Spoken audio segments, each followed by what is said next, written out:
Գնդակահարված հայ գերու մարմին է Ադրբեջանը հանձնել Հայաստանին, հայտնում է իրավապաշտպանը, չհստակեցնելով, թե երբ է տեղի ունեցել դեպքը։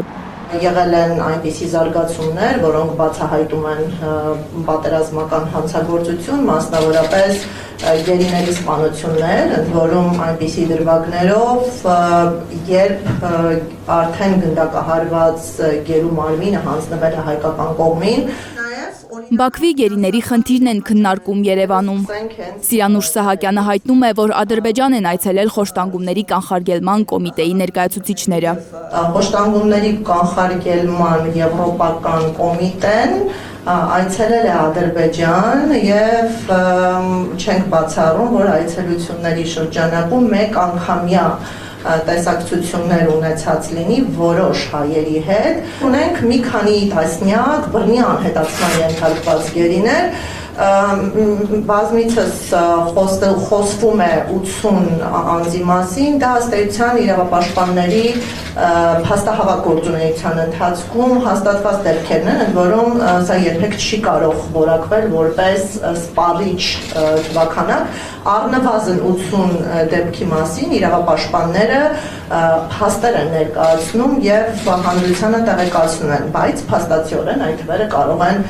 շատ ավելին լինել։ Իրավապաշտպանի խոսքով, քանի որ Հայաստանը ռազմական ու քաղաքական հաղթաթղթեր չունի, միայն իրավական դաշտում կարող է պահանջներ դնել Ադրբեջանի առաջ։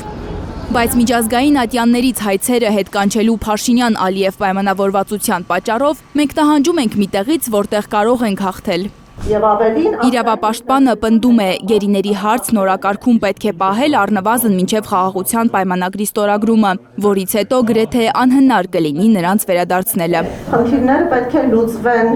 մինչև խաղաղության առնչվող փաստաթղթերի ուժ ստանալը և դա կապում եմ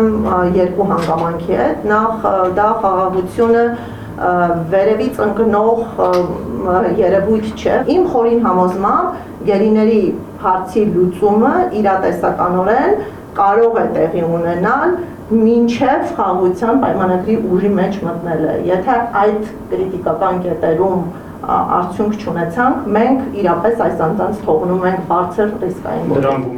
Մարդու իրավունքների եվրոպական դատարանն Ադրբեջանից պահանջում է Բաքվի բանտերում պահվող 23 հայ գերիների պահման և առողջական վիճակի մասին հաշվետվություն ներկայացնել։ Ադրբեջանը հաշվետվությունը պետք է ներկայացնի մինչև նոյեմբերի 4-ը։ Լանա Համբարձումյան, Միլենա Պողոսյան և Հարություն Մաթևոսյան, Հայլուրի համար։ Հայաստանում ու աշխարհում տեղի ունեցող իրադարձությունների մասին առաջինն իմանալու համար բաժանորդագրվեք մեր ալիքին, սեղմեք զանգակը, որ բաց չթողնեք ամենահրատապը, կարևորն ու հետաքրքիրը։